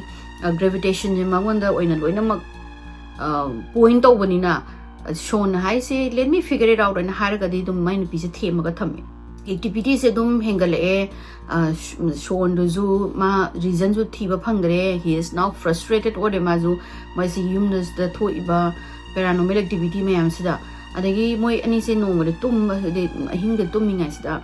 Jennifer se kaimbu adi reason laitana ma se kainoma makeup khang tong thogli makeup khang tong thoglaga ma ja saina yenga ma na kaino ni makeup ma se to ma se kadawro di ising khawrangi da kholi ra na ma se kang tang kano oi disoriented na tang oi pai da phalong tum hogula pagi hogulaga mai na kan saina yang khat pasida mai mamang sida sagi mana uramba ama nupa amagi silhouette figure do amuba shadowy figure se mai manak sa lepa ka leramini mai manak sa lepa leram ta kano Jennifer si mi hunde so laurga mak mai mi hunde songi songa okti tok da boziki figure se mongon da saida lepa ka leraga mamai mami ka di ma se amata hidi mai do yum kano do room do mai muthat panina man have do black so black haiba mos mui hayo zigi figure se mai ka mammi se sidagi he na mamma ka muraga sa lepa ka lei bisani adagi mana Sean and my kunnings na tin bazani the Sean and mana kunning tillaga mazina term huning za ayodana Sean dorogaman haina troka Sean and mana mine pass la oil cantos in an illaga and the mamma proposida figures layam dre and they Sean's hogale but the Sean in the Kadorgi Jennifer Kadorga man I kiss the manax the canano Malipa later make what a bit or imagine Sean's in a mang gorangani calm down Jennifer calm down the man among the I hoggle of any call of any do black so black madama hide I so I no was say udri cotri I am pakale and or a cup of the ganosina Sean's in a yem kanakana no yums the gamis at Topazanga per yem get over a token on talking no ekize into the pareng lo angangi room do su yengu sen tawraga moi se angangi room do su yengi kaimbuleram de angang sing do di mai gi mama ꯁꯣꯟꯒꯤ ꯑꯦꯛꯁ ꯀꯩꯅꯣꯒꯤ ꯋꯥꯏꯐꯀꯤ ꯃꯅꯥꯛꯇ ꯆꯠꯈꯤꯕꯒꯤ ꯔꯨꯝꯗꯨꯕꯨꯗꯤ ꯀꯩꯝꯕꯨꯛ ꯂꯩꯔꯝꯗ꯭ꯔꯦ ꯃꯈꯥ ꯀꯣꯏꯌꯦꯡ ꯌꯦꯡꯉꯦ ꯃꯥꯅ ꯀꯩꯝ ꯂꯩꯇ꯭ꯔꯁꯤꯗꯤ ꯀꯩꯁꯨ ꯇꯧꯗ꯭ꯔꯦ ꯂꯥꯛꯑꯣꯒ ꯇꯧꯔꯒ ꯖꯦꯅꯤꯐꯔꯁꯦ ꯁꯣꯟꯅ ꯊꯦꯝꯃꯒ ꯀꯥꯝ ꯗꯥꯎꯟ ꯇꯧꯍꯜꯂꯒ ꯃꯥꯁꯦ ꯇꯨꯝꯊꯈ꯭ꯔꯦ ꯉꯁꯥꯏꯅ ꯁꯨꯝ ꯇꯧꯗꯅ ꯆꯍꯤ ꯑꯃ ꯁꯨꯔꯛꯑꯦ ꯁꯣꯟꯁꯤꯅ ꯍꯣꯡꯖꯜꯂꯛꯄꯁꯦ ꯑꯗꯨꯒ ꯆꯍꯤ ꯐꯥꯔꯛꯄꯁꯤꯗ ꯃꯥꯁꯤꯁꯨ ꯌꯨꯝꯁꯤꯗ ꯊꯣꯛꯏꯕ ꯑꯦꯛꯇꯤꯚꯤꯇꯤ ꯃꯌꯥꯝꯁꯤꯗ ꯃꯥꯁꯦ ꯁꯥꯎꯅꯤꯡꯕ ꯍꯦꯜꯂꯛꯑꯦ ꯃꯥꯁꯨ ꯍꯥꯏꯗꯤ ꯑꯦꯛꯁꯄ꯭ꯂꯦꯟ ꯇꯧꯕꯁꯨ ꯉꯝꯗꯕ ꯃꯥ ꯍꯥꯏꯁꯦ ꯀꯔꯤꯅꯣ ꯑꯩꯈꯣꯏꯅꯁꯨ ꯎꯕ ꯐꯪꯗꯕ ꯇꯆꯁꯨ ꯇꯧꯕ ꯉꯝꯗꯕ ꯀꯔꯤꯅꯣ ꯇꯧꯗꯣꯏꯁꯤꯕꯣꯅ ꯑꯗꯨꯗꯤ ꯆꯍꯤ ꯑꯗꯨꯝ ꯃꯇꯝꯅ ꯍꯧꯈꯤꯕꯅ ꯀꯨꯏꯁꯜꯂꯛꯑꯦꯀꯣ ꯑꯗꯨꯒ ꯀꯩꯅꯣꯅ ꯁꯣꯟꯅ ꯍꯣꯡꯂꯛꯄꯁꯦ ꯆꯍꯤ ꯑꯃ ꯐꯥꯔꯦ ꯃꯥꯁꯦ ꯆꯍꯤ ꯑꯃꯒꯤ ꯃꯅꯨꯡꯁꯤꯗ ꯁ꯭ꯇ꯭ꯔꯦꯟꯖ ꯑꯣꯀ꯭ꯌꯨꯔꯦꯟꯁ ꯑꯦꯛꯇꯤꯚꯤꯇꯤꯁꯦ ꯃꯌꯥꯝ ꯎꯔꯦ ꯂꯣꯏꯅ ꯊꯦꯡꯅꯔꯦ ꯑꯗꯨꯕꯨ ꯑꯅꯝꯕꯅ ꯖꯦꯅꯤꯐꯔ ꯑꯣꯏꯅ ꯃꯥꯒꯤ ꯑꯦꯡꯒꯔꯁꯦ ꯑꯅꯝꯕꯅ ꯖꯦꯅꯤꯐꯔ ꯔꯣꯝꯗ ꯑꯣꯏꯅ ꯂꯣꯏꯅꯃꯛ ꯀꯩꯅꯣ ꯇꯧꯋꯤꯀꯣ ꯍꯥꯏꯗꯤ ꯄꯣꯏꯟ ꯇꯧꯋꯦ ꯑꯗꯨꯗꯨꯅ ꯃꯥꯅꯁꯨ ꯐꯅꯌꯥꯝ ꯐꯤꯒꯔ ꯑꯥꯎꯠ ꯇꯧꯅꯕ ꯍꯣꯠꯅꯔꯦ ꯀꯔꯤꯅꯣ ꯇꯧꯔꯤꯁꯤꯕꯣꯅ ꯑꯗꯨꯕꯨ ꯃꯥ ꯀꯩꯅꯣ ꯇꯧꯕ ꯐꯤꯒꯔ ꯑꯥꯎꯠ ꯇꯧꯕꯗꯤ ꯁꯨꯡꯉꯝ ꯉꯝꯗꯔꯦ ꯑꯗꯨꯒ ꯅꯣꯡꯃꯗꯤ ꯃꯣꯏ ꯑꯅꯤꯁꯦ ꯑꯗꯨꯝ ꯇꯨꯝꯕꯁꯦ ꯊꯣꯡꯁꯦ ꯑꯅꯝꯕꯅ ꯖꯦꯅꯤꯐꯔꯅ ꯑꯗꯨꯝ ꯑꯉꯥꯡꯒ ꯃꯣꯏ ꯑꯉꯥꯡ ꯀꯩꯅꯣꯁꯦ ꯂꯩꯇ꯭ꯔꯗꯤ ꯁꯣꯟꯒꯤ ꯃꯆꯥꯁꯦ ꯂꯩꯇ꯭ꯔꯗꯤ ꯑꯗꯨꯝ ꯊꯣꯡ ꯂꯣꯛ ꯇꯧꯔꯒ ꯑꯗꯨꯝ ꯇꯨꯝꯃꯤꯀꯣ ꯂꯣꯛ ꯇꯧꯔꯒ ꯇꯨꯝꯕꯁꯤꯗ ꯃꯣꯏ ꯑꯅꯤꯁꯦ ꯇꯨꯝꯃꯝꯕꯗꯩꯗ ꯂꯣꯛꯁꯦ ꯈꯔ ꯖꯦꯅꯤꯐꯔꯁꯦ ꯈꯔ ꯂꯥꯏꯠ ꯁ꯭ꯂꯤꯄꯔ ꯑꯣꯏ ꯑꯗ ꯃꯥꯅ ꯂꯣꯛ ꯇꯧꯔꯒ ꯇꯨꯝꯕꯁꯦ ꯑꯩꯈꯣꯏꯒꯤ ꯗꯣꯔꯒꯤ ꯅꯣꯞꯁꯦ ꯁꯤꯁꯦ ꯑꯩꯈꯣꯏ ꯀ꯭ꯔꯣꯛ ꯀ꯭ꯔꯣꯛ ꯀ꯭ꯔꯣꯛ ꯀ꯭ꯔꯣꯛ ꯇꯧꯔꯒ ꯂꯩꯕ ꯍꯧꯔꯛꯄꯖꯥꯠꯅꯤ ꯂꯩꯕ ꯍꯧꯔꯛꯄꯁꯤꯗ ꯖꯦꯅꯤꯐꯔꯁꯦ ꯃꯤꯀꯞ ꯄꯂꯥꯎ ꯊꯣꯛꯂꯛꯑꯦ ꯃꯥꯁꯦ ꯃꯤꯀꯞ ꯊꯣꯛꯂꯛꯑꯒ ꯀꯔꯥꯏꯗꯩ ꯃꯈꯣꯟꯅꯣꯅꯦ ꯃꯥꯅ ꯌꯦꯡꯕꯁꯤꯗ ꯊꯣꯡꯒꯤ ꯔꯣꯝꯁꯤꯗ ꯎꯕꯁꯤꯗ ꯊꯣꯡꯒꯤ ꯅꯣꯞꯁꯦ ꯁꯨꯃꯥꯏꯅ ꯅꯥꯀꯟꯗꯒꯤ ꯃꯄꯥꯟꯗꯒꯤ ꯀ꯭ꯔꯣꯛ ꯀ꯭ꯔꯣꯛ ꯀ꯭ꯔꯣꯛ ꯀ꯭ꯔꯣꯛ ꯍꯥꯏꯅ ꯇꯧꯔꯒ ꯀ꯭ꯔꯣꯛ ꯑꯃ ꯂꯩꯔꯒ ꯉꯁꯥꯏꯒꯤ ꯂꯣꯛꯁꯦ ꯃꯣꯏ ꯂꯣꯛꯁꯦ ꯍꯥꯏꯅ ꯇꯧꯔꯒ ꯄꯨꯁ ꯇꯧꯕ ꯂꯣꯛꯅꯤꯀꯣ ꯂꯣꯛꯀꯤ ꯀꯩꯅꯣꯁꯦ ꯑꯟꯂꯣꯛ ꯇꯧꯕꯁꯦ ꯄꯣꯛ ꯇꯧꯊꯣꯔꯛꯑꯦ ꯐꯠ ꯂꯥꯎꯅ ꯖꯦꯅꯤꯐꯔꯗꯤ ꯂꯣꯏꯔꯦ ꯃꯥꯅ ꯀꯅꯥꯅꯣꯃ ꯆꯪꯉꯛꯇꯣꯔꯦ ꯁꯤꯅꯦ ꯃꯥꯗꯤ ꯃꯤꯍꯨꯟꯁꯤꯡꯒꯁꯦ ꯇꯤꯡ ꯆꯣꯡꯉꯦ ꯑꯗꯨꯒ ꯊꯣꯡꯁꯦ ꯀꯩꯅꯣ ꯄꯨꯔꯥ ꯅꯨꯡꯁꯦ ꯁꯨꯃꯥꯏꯅ ꯂꯩꯔꯒ ꯊꯣꯡꯁꯦ ꯇꯞꯅ ꯀꯦ ꯇꯧꯔꯒ ꯊꯣꯡꯁꯦ ꯍꯥꯡꯗꯣꯔꯛꯑꯒ ꯃꯥꯅ ꯈꯜꯂꯤꯁꯦ ꯑꯣ ꯀꯅꯥꯅꯣꯃ ꯂꯦꯞꯄꯒ ꯂꯩꯔꯝꯃꯅꯤ ꯁꯤꯅꯤ ꯑꯗꯨꯕꯨ ꯂꯛꯀꯤꯂꯤ ꯀꯅꯥꯐꯥꯎꯗ ꯂꯩꯇꯦ ꯑꯗꯨꯒ ꯖꯦꯅꯤꯐꯔꯗꯤ ꯁꯨꯃꯥꯏꯅ ꯃꯥꯏ ꯐꯩꯖꯨꯞꯁꯤꯅ ꯃꯃꯥꯏꯗ ꯁꯨꯃꯥꯏꯅ ꯈꯨꯝꯖꯤꯜꯂꯒ ꯃꯥꯗꯤ ꯇꯧꯔꯒ ꯌꯦꯡ ꯂꯩꯔꯕꯅꯤ ꯀꯅꯥ ꯆꯪꯉꯛꯇꯣꯏꯅꯣꯅ ꯀꯅꯥꯝꯇ ꯆꯪꯉꯛꯇꯦ ꯑꯗꯨꯒ ꯃꯣꯏ ꯍꯣꯜꯋꯦꯗꯨꯗꯤ ꯄꯨꯡꯃꯝ ꯃꯝꯃꯒ ꯅꯨꯡꯗꯥꯡ ꯇꯨꯝꯕꯅꯤꯅ ꯂꯣꯏꯅ ꯄꯨꯡꯃꯝ ꯃꯝꯃꯒ ꯂꯩ ꯑꯗꯨꯒ ꯃꯥꯅ ꯐꯅ ꯀꯨꯏꯅ ꯉꯥꯏꯌꯦꯗꯤ ꯀꯅꯥꯅꯣ ꯆꯪꯉꯛꯇꯣꯏꯁꯦꯅ ꯀꯅꯥꯝꯕꯨꯗꯤ ꯆꯪꯉꯛꯇꯦ ꯊꯣꯡꯗꯣ ꯍꯥꯡꯇꯣꯛꯑꯝꯃꯒ ꯀꯅꯥꯃꯨꯛ ꯆꯪꯉꯛꯇꯕꯗꯒꯤ ꯃꯥꯁꯦ ꯁꯣꯔ ꯁꯥꯡꯅ ꯍꯣꯟꯊꯔꯒ ꯃꯥꯒꯤ ꯊꯣꯡꯗꯣ ꯃꯤꯕꯤ ꯃꯥꯅ ꯊꯣꯡꯗꯣ ꯂꯣꯛ ꯇꯧꯕꯗ ꯐꯖꯅ ꯃꯥꯅ ꯂꯣꯛ ꯇꯧꯗ꯭ꯔꯒꯗꯤ ꯀꯃꯥꯏꯅ ꯍꯥꯏꯅ ꯄꯨꯁ ꯇꯧꯕ ꯂꯣꯛ ꯇꯧꯔꯗꯤ ꯄꯨꯁ ꯇꯧꯔꯒꯗꯤ ꯀ꯭ꯂꯤꯛ ꯍꯥꯏꯔꯒ ꯂꯣꯛ ꯇꯧꯔꯤꯅꯤ ꯑꯗꯣ ꯄꯣꯞ ꯂꯥꯎꯅ ꯍꯥꯏꯗꯤ ꯀ꯭ꯂꯤꯛ ꯇꯧꯔꯒ ꯑꯟꯄꯣꯞ ꯇꯧꯔꯤꯗꯣ ꯀꯃꯥꯏꯅ ꯇꯧꯔꯤꯅꯣꯅ ꯃꯥꯁꯦ ꯋꯥꯈꯜ ꯈꯜꯂꯒ ꯂꯩꯕꯁꯤꯗ ꯃꯥꯁꯦ ꯇꯨꯝꯅꯤꯡꯃꯟꯗꯅ ꯃꯥꯁꯦ ꯀꯩꯅꯣ ꯇꯧꯈ꯭ꯔꯦ ꯇꯨꯝꯊꯈ꯭ꯔꯒ ꯉꯥꯏꯍꯥꯛ ꯂꯩꯔꯀꯥꯟꯁꯤꯗ ꯃꯣꯏꯒꯤ ꯌꯨꯝ ꯃꯃꯥꯡ ꯊꯣꯡꯒꯤ ꯀꯩꯅꯣ ꯍꯥꯏꯇꯥꯔꯦꯅꯦ ꯐ꯭ꯔꯟ ꯗꯣꯔꯁꯦ ꯀꯅꯥꯅꯣꯝꯅ ꯀꯥꯎꯔꯒ ꯊꯨꯒꯥꯏꯕꯒꯤ ꯃꯈꯣꯟꯁꯦ ꯇꯥꯔꯛꯄꯅꯦꯕ ꯇꯥꯔꯛꯄꯗꯒꯤ ꯍꯟꯗꯛꯇꯤ ꯁꯣꯟꯁꯨ ꯇꯥꯕꯗꯒꯤ ꯁꯣꯟꯁꯨ ꯐꯃꯨꯡꯗꯒꯤ ꯆꯣꯡꯈꯠꯂ ꯍꯧꯒꯠꯂꯛꯑꯦ ꯑꯗꯒꯤ ꯖꯦꯅꯤꯐꯔꯁꯤꯁꯨ ꯀꯩꯅꯣ ꯇꯧꯔꯒ ꯍꯧꯒꯠꯂꯛꯑꯒ ꯀꯩꯅꯣ ꯍꯧꯖꯤꯛꯀꯤꯗꯨꯕꯣꯅ ꯃꯣꯏꯅ ꯄꯨꯡꯁꯦ ꯌꯦꯡꯕꯁꯤꯗ ꯄꯨꯡꯁꯦ ꯑꯔꯥꯎꯟ ꯄꯨꯡ 3 ꯇꯥꯒꯦ ꯇꯧ ꯂꯩꯔꯝꯃꯦ ꯑꯍꯤꯡꯒꯤ ꯑꯗꯒꯤ ꯍꯧꯖꯤꯛꯀꯤ ꯃꯈꯣꯟꯁꯦ ꯑꯗꯨꯛꯀꯤ ꯃꯇꯤꯛ ꯀꯜꯂꯦꯕ ꯍꯥꯏꯗꯤ ꯀꯅꯥꯒꯨꯝꯕ ꯑꯃꯅ ꯊꯣꯡꯁꯦ ꯊꯨꯒꯥꯏꯔꯒ ꯍꯨꯔꯥꯟ ꯆꯤꯟꯊꯤ ꯆꯪꯉꯛꯄꯩ ꯇꯥꯏꯞꯇ ꯑꯗ ꯁꯣꯟꯁꯦ ꯅꯣꯡꯃꯩ ꯑꯃ ꯑꯗꯨꯝ ꯄꯥꯏꯔꯒ ꯂꯩ ꯃꯥꯅ ꯅꯣꯡꯃꯩꯁꯦ ꯃꯥꯒꯤ ꯀꯩꯅꯣꯗꯒꯤ ꯕꯦꯠ ꯁꯥꯏꯠꯇꯒꯤ ꯅꯣꯡꯃꯩꯁꯦ ꯂꯧꯊꯣꯛꯑꯦ ꯅꯣꯡꯃꯩꯁꯦ ꯂꯧꯊꯣꯛꯑꯒ ꯃꯥꯁꯤꯅ ꯀꯩꯗꯤ ꯅꯣꯡꯃꯩꯁꯦ ꯑꯦꯝ ꯇꯧꯔꯒ ꯀꯥ ꯈꯨꯗꯤꯡꯒꯤ ꯃꯥꯁꯦ ꯀ꯭ꯂꯤꯌꯔ ꯇꯧꯔꯦ ꯀꯅꯥꯝꯕꯨ ꯂꯩꯔꯝꯗ꯭ꯔꯦ ꯑꯗꯒꯤꯗꯤ ꯉꯁꯥꯏꯒꯤ ꯁꯦꯀꯦꯟ ꯔꯨꯝꯗꯁꯨ ꯌꯦꯡꯉꯦ ꯕꯥꯠꯔꯨꯝ ꯌꯦꯡꯉꯦ ꯀꯤꯠꯆꯟ ꯌꯦꯡꯉꯦ ꯖꯦꯅꯤꯐꯔꯅ ꯕꯦꯁꯕꯣꯜꯒꯤ ꯕꯦꯠ ꯑꯃ ꯄꯥꯏꯔꯦ ꯑꯗꯒꯤ ꯁꯣꯟꯗꯨꯅ ꯅꯣꯡꯃꯩꯅ ꯇꯧꯔꯒ ꯀꯥ ꯈꯨꯗꯤꯡꯒꯤ ꯌꯦꯡꯉꯦ ꯀꯅꯥꯝꯕꯨ ꯂꯩꯔꯝꯗ꯭ꯔꯦ ꯑꯗꯣ ꯃꯣꯏꯅ ꯃꯥꯒꯤ ꯃꯈꯣꯟꯗꯨꯗ ꯍꯦꯛꯇ ꯑꯩꯈꯣꯏꯒꯤ ꯀꯅꯥꯅꯣꯝꯅ ꯀꯥꯎꯔꯒ ꯌꯨꯝ ꯍꯨꯔꯥꯟꯕ ꯆꯪꯉꯛꯄ ꯃꯥꯟꯕꯅꯤ나 ꯑꯗꯨꯒ ꯊꯣꯡꯗꯨꯁꯨ ꯀꯔꯤꯝꯕꯨ ꯀꯥꯏꯔꯝꯗ꯭ꯔꯦ ꯑꯩꯈꯣꯏꯅ ꯂꯣꯛꯁꯨ ꯇꯧꯔꯝꯃꯦ ꯑꯗꯒꯤ ꯊꯣꯡ ꯃꯣꯏꯁꯦ ꯎꯄꯥꯏ ꯂꯩꯔꯛꯇꯗꯅ ꯊꯣꯡꯁꯦ ꯍꯥꯡꯇꯣꯛꯑꯒ ꯌꯨꯝꯒꯤ ꯑꯦꯀꯔ 5ꯒꯤ ꯄ꯭ꯔꯣꯄꯔꯇꯤꯁꯦ ꯃꯣꯏ ꯅꯨꯡꯗꯥꯡꯗꯨꯃ ꯇꯣꯔꯆ ꯊꯥꯜꯂꯒ ꯌꯦꯡꯉꯦ ꯃꯣꯏꯒꯤ ꯕꯥꯔꯟ ꯌꯦꯡꯉꯦ ꯁꯒꯣꯜꯒꯗꯣ ꯍꯨꯔꯥꯟꯈꯤꯕꯀꯣ ꯀꯩꯝ ꯇꯧꯔꯝꯗ꯭ꯔꯦ ꯁꯒꯣꯜꯗꯨꯁꯨ ꯑꯗꯒꯤ ꯃꯐꯝꯁꯤꯡꯗꯣ ꯂꯣꯏꯅꯃꯛ ꯌꯦꯡꯉꯀꯥꯟꯗ ꯀꯔꯤꯝꯐꯥꯎ ꯂꯩꯇ꯭ꯔꯀꯥꯟꯗ ꯃꯣꯏꯁꯦ ꯃꯌꯨꯝꯗ ꯆꯪꯉꯛꯑꯒ ꯃꯣꯏ ꯑꯅꯤꯅ ꯋꯥꯔꯤ ꯁꯥꯟꯅꯔꯦ ꯑꯗꯨꯝ ꯁꯪ ꯂꯥꯎꯅ ꯊꯣꯡꯗꯣ ꯊꯨꯒꯥꯏꯔꯒ ꯆꯪꯉꯛꯄ ꯃꯈꯣꯟꯗꯣ ꯇꯥꯔꯒ ꯀꯔꯤꯝꯐꯥꯎ ꯇꯧꯔꯝꯗ꯭ꯔꯤꯁꯤꯕꯨ ꯀꯗꯥꯏꯗꯒꯤꯅꯣ ꯍꯥꯏꯕꯁꯦ ꯀꯃꯥꯏꯅ ꯇꯧꯔꯤꯅꯣ ꯈꯣꯠꯂꯤꯅോ ꯍꯥꯏꯕꯁꯦ ꯃꯣꯏꯁꯦ ꯃꯊꯥ ꯁꯥꯔꯦ ꯁꯣꯟꯁꯦ ꯃꯊꯥ ꯁꯥꯔꯦꯀꯣ ꯍꯥꯏꯗꯤ ꯃꯥꯒꯤ ꯐꯦꯃꯤꯂꯤ ꯄ꯭ꯔꯣꯇꯦꯛ ꯇꯧꯕ ꯍꯥꯏꯕꯁꯦ ꯃꯥꯒꯤ ꯄ꯭ꯔꯥꯏꯑꯣꯔꯤꯇꯤꯅꯦ ꯑꯗꯨꯒ ꯁꯨꯃꯥꯏꯅ ꯊꯣꯡ ꯊꯨꯒꯥꯏꯔꯒ ꯆꯪꯉꯛꯄ ꯈꯣꯠꯂꯛꯄꯁꯤꯗ ꯃꯥꯒꯤ ꯐꯥꯔꯁ ꯏꯟꯁꯇꯤꯡꯁꯦ ꯃꯥ ꯅꯣꯡꯃꯩꯗꯣ ꯄꯥꯏꯔꯒ whoever comes to the door ꯑꯗꯤ ꯌꯨꯝꯗꯨꯗ ꯆꯪꯉꯛꯄ ꯃꯤꯁꯤꯡꯗꯨꯒ ꯐꯨꯅꯕ ꯍꯥꯏꯕꯁꯦ ꯃꯥꯒꯤ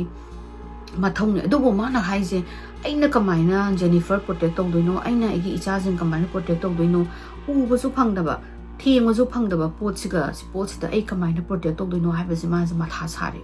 ꯃꯇꯝ ꯈꯔ ꯍꯧꯔꯛꯇꯅ ꯃꯣꯏ ꯑꯅꯤꯁꯤ ꯂꯨꯍꯣꯡꯉꯒ ꯃꯆꯥꯅꯨꯄꯥ ꯑꯃ ꯄꯣꯛꯑꯦ ꯖꯦꯅꯤꯐꯔꯒ ꯁꯣꯟꯒꯁꯦ ꯃꯆꯥꯅꯨꯄꯥꯁꯤ ꯄꯣꯛꯂꯒ ꯑꯍꯥꯟꯕꯗ ꯑꯗꯨꯝ ꯖꯦꯅꯤꯐꯔꯒꯨꯝꯕꯗ ꯑꯗꯨꯝ ꯇꯧꯔꯒꯁꯨ ꯖꯦꯅꯤꯐꯔꯅ ꯑꯗꯨꯝ ꯈꯥꯡꯉꯒ ꯂꯩꯕꯗꯣ ꯃꯣꯏꯒꯤ ꯀꯩꯅꯣꯅꯦꯅ ꯌꯥꯝ ꯀꯟꯅꯁꯨ ꯐꯤꯖꯤꯀꯦꯂꯤ ꯌꯥꯝ ꯀꯟꯅꯁꯨ ꯇꯣꯏꯅ ꯇꯧꯕ ꯅꯠꯇꯦꯕ ꯃꯥ ꯑꯃꯨꯛ ꯐꯤꯖꯤꯀꯦꯜ ꯑꯦꯇꯦꯛ ꯑꯃꯁꯨꯡ ꯑꯁꯨꯃꯥꯏꯅ ꯑꯃꯨꯛ ꯃꯣꯏꯗ ꯀꯩꯅꯣ ꯇꯧꯕ ꯈꯪꯕ ꯈꯣꯠꯄ ꯌꯥꯝꯅ ꯉꯛꯄ ꯃꯣꯏꯗ ꯀꯤꯍꯟꯕ ꯐꯥꯎꯕꯁꯦ ꯇꯣꯏꯅ ꯇꯧꯕ ꯅꯠꯇꯦꯀꯣ ꯃꯔꯛꯇ ꯑꯃꯨꯛ ꯇꯧꯔꯛꯄꯅꯦ ꯑꯗ ꯑꯉꯥꯡꯁꯤꯅ ꯑꯉꯥꯡꯁꯤꯅ ꯆꯍꯤ 3ꯒ ꯁꯨꯔꯛꯄꯒꯤ ꯃꯇꯝ ꯍꯥꯏꯇꯥꯔꯦꯅꯦ ꯁꯣꯟꯒ ꯖꯦꯅꯤꯐꯔ ꯃꯆꯥꯁꯦ ꯁꯤꯁꯤꯅ ꯃꯣꯏꯁꯦ ꯑꯗꯨꯝ ꯍꯥꯏꯗꯤ ꯑꯗꯨ ꯐꯥꯎꯕꯗ ꯃꯆꯥꯁꯤꯒꯤ ꯄꯤꯛꯏꯉꯥꯏ ꯐꯥꯎꯗ ꯑꯗꯨꯝ ꯂꯩꯒꯦꯅ ꯑꯗꯨꯝ ꯈꯜꯂꯝꯃꯤꯀꯣ ꯃꯐꯝꯁꯤda ꯑꯗꯨꯕꯨ ꯃꯆꯥꯁꯤ ꯑꯇꯣꯞꯄꯁꯤꯒꯤ ꯑꯄꯤꯛꯄ ꯆꯍꯤ 3 ꯁꯨꯗ꯭ꯔꯤꯕ ꯑꯉꯥꯡꯁꯦ ꯑꯁꯤꯁꯦ ꯃꯥꯁꯦ ꯁ꯭ꯇ꯭ꯔꯦꯟꯖ ꯕꯤꯍꯦꯕꯤꯌꯔ ꯀꯩꯅꯣ ꯇꯧꯕ ꯍꯧꯔꯛꯇꯣꯏꯅꯤꯀꯣ ꯁꯣ ꯇꯧꯕ ꯍꯧꯔꯛꯇꯣꯏꯅꯤ ꯎꯠꯄ ꯍꯧꯔꯛꯇꯣꯏꯅꯤ ꯑꯗꯨꯗꯒꯤꯅꯦꯕ ꯃꯣꯏꯅ this is it ꯑꯅ ꯍꯥꯏꯔꯤꯁꯦ ꯑꯉꯥꯡꯁꯦ ꯃꯣꯏꯒꯤ ꯃꯣꯏꯒꯤ ꯄꯤꯛꯆꯔꯒꯤ ꯂꯥꯏꯔꯤꯛꯒꯨꯝꯕ ꯄꯤꯕꯁꯦ ꯁꯤꯗ apple star kind tꯧꯕ ꯑꯗꯨꯒꯨꯝꯕ ꯃꯌꯥꯝ ꯄꯤꯕꯁꯦ ꯂꯥꯏꯔꯤꯛ ꯄꯥꯕꯒꯤ ꯑꯗ ꯖꯦꯅꯒ ꯆꯥꯛ ꯊꯣꯡꯉꯤꯉꯩꯗ ꯑꯉꯥꯡꯗꯨꯅ ꯁꯣꯐꯥꯁꯤꯗ ꯐꯝꯃꯒ ꯍꯧꯖꯤꯛꯀꯤ ꯂꯥꯏꯔꯤꯛ ꯄꯥꯔꯒ ꯂꯩꯕꯁꯦ ꯃꯥꯁꯤꯅ ꯀꯅꯥꯅꯣꯝꯗ ꯍꯥꯏꯗꯤ invisible side ꯑꯃꯗꯀꯣ ꯍꯥꯏꯗꯤ ꯍꯥꯏꯅ ꯑꯣꯟꯊꯣꯛꯑꯒ mana larika se mongonda angang hain urlaga da kainaga he haiba adagi amu aduga amu khainaga mu thammaga sainaga tawraga angang sina sunakanda sum yengdoni ko Jennifer da nate ko kanu kana ambo leitaba corner amadani yengdoise mana muksida mu moon kaina mu star kind of some hangs na dum hidi mukoto sum namanaga as if kanano mamay ni nakanda pamaga mana khak uba haidari ni aduga dumaina adagi lyrics ya mu thangkatlaga car kind of tawraga amu no ga ha ga angang no ga amu thamba Jennifer se adu ubdagi adu do hamba amu khak ani da khaknate ma se toin ukhalapdagi ma se pakhale ini ani karino si mang id aingu id mak anu je mangonda tawramba activity se mangonda kitang mangonda dedi anger je yum du sigi lei yum se lei entity ki anger se mangonda direct tawramba dagi magi macha da onjal abra habasi ma se pakhale ada hamba shona budi haramba angang hamba masu hamba ubdadi angang macha je sumaina imagination me am leibani adoduna imaginary friend am sagali orangani khol orangani kai dum khalam me dubu toishalakpadagi moi ani sina yanare akhoi se professional help ama daka tare professional help se daka tare ni kai ginoda aingonda saina akhoi gi isa sida sumaina mumongonda mu direct tawgi bhaibase hay angang du da yam phadona ten tawbudagi ani sina yanaraga paranormal investigator me am da reach out tawbuse anambana amatta reply lakte aduga amakhak reply lai moina reach out tawbuse 2012 tagi reach out tawbuni 2012 ki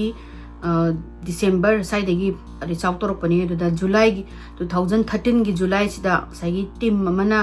moi mayumda la aga full investigation tawi harakani 2013 gi July sida uziki paranormal investigator moi si maming sina the fourth wind shadows changer para sister hai si sina reach out toraga moi la age noi nayumda na hai investigator singzina maming je Tina Lano kawe aduga Jackie Hicksena aduga ahum suba team members na psychic medium ne hai Cheryl Ferguson moi singje hujiki properties da lae investigation gi adagi Jane moi welcome tawre aduga Jane hai si noina adugi kano tawbasida investigation tawbasida aisu yengningi masu khara ma khangning wodo kanano karino ma adu kuina moi mayum sida mana lairapasida moida hon tawriba moida paranormal gi experience phangali se kanano na khangning bagi ma leini na tawre adagi moi singje mai gi kano mai mapo masai mayam do puthok tuna khotna adagi EMF kano detector ga tawraga question hangdana haidi noi kano tawbra khotbra kanano sida kadawai leino kholino du mayam do hangdana tawsida moisina response mayam kanu tawi ko capture tawi ko haidi yamna sengba response mayam koi kano se response sing moina capture jiki EMF ki detector sida capture tawi je loud unexplainable bangs ko koi dong tawba khangong daba adagi wa ngang ba mina whisper tawba ko murung son ba su phawai ne adagi kari gu mam chingbagi ko dragging noise ku mam chingbagi ado ai video zu hapang ye moina phangba khara zo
What was that? What was it?